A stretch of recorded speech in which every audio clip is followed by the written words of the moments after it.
তা যদি হয় দিনাজপুরের, তাহলে তো কথাই নেই। দিনাজপুরের ঐতিহ্যবাহী মুগ ডাল দিয়ে তৈরি করা হয় এই পাঁপড়।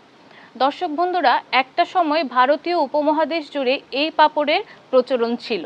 রাজা বাদশাদের খাদ্য তালিকায়ও থাকতো এই পাঁপড়। আজকে আমি চলে এসেছি দিনাজপুরের নয়নপুরে শাপলা আপার চুলার পাড়ে।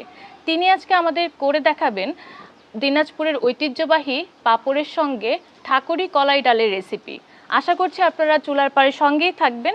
আর আমি সুচি আজকে আছি আপনাদের সাথে। আপু কেমন আছেন? জি আলহামদুলিল্লাহ, আমি ভালো আছি। আপনি কেমন আছেন? জি আমি আলহামদুলিল্লাহ অনেক ভালো আছি। আপনার চুলার পাড়ে এসে আরও অনেক ভালো লাগছে। আজকে তো আপনি আমাদেরকে আপনাদের দিনাজপুরের যে ঐতিহ্যবাহী পাঁপড় আছে সেটার সঙ্গে হচ্ছে ঠাকুরি কলাই ডালের রেসিপি করে দেখাবেন। এই সম্পর্কে একটু জানতে চাই। আমরা তো হচ্ছে যারা ঢাকায় থাকি বা অন্যান্য অঞ্চলে থাকি, আপনাদের দিনাজপুরের পাঁপড়ের কথা অনেক শুনেছি যে এটা আপনাদের এখানে বিখ্যাত।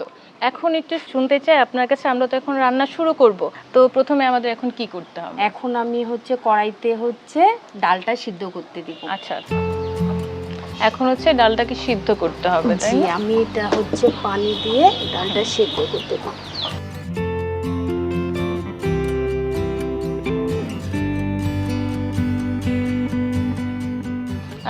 আপনারা কি এই ঠাকুরি ডালটা, যেটা কি সবসময় পাঁপড়ের সঙ্গেই খেয়ে থাকেন?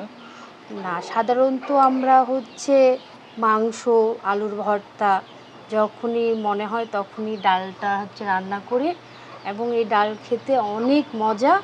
তারপরে আমি হলুদ দিব।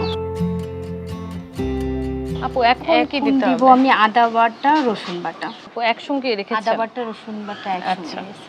জিরা বাটা যেটা আছে সেটা দিব। আচ্ছা, এখন আমি 2টা কাঁচামরিচ দিয়ে দিব। আচ্ছা, এখন এটা কি মিক্সড করতে হবে? জি, এটা মিক্সড করে এটা সিদ্ধ করতে দিতে হবে। আচ্ছা।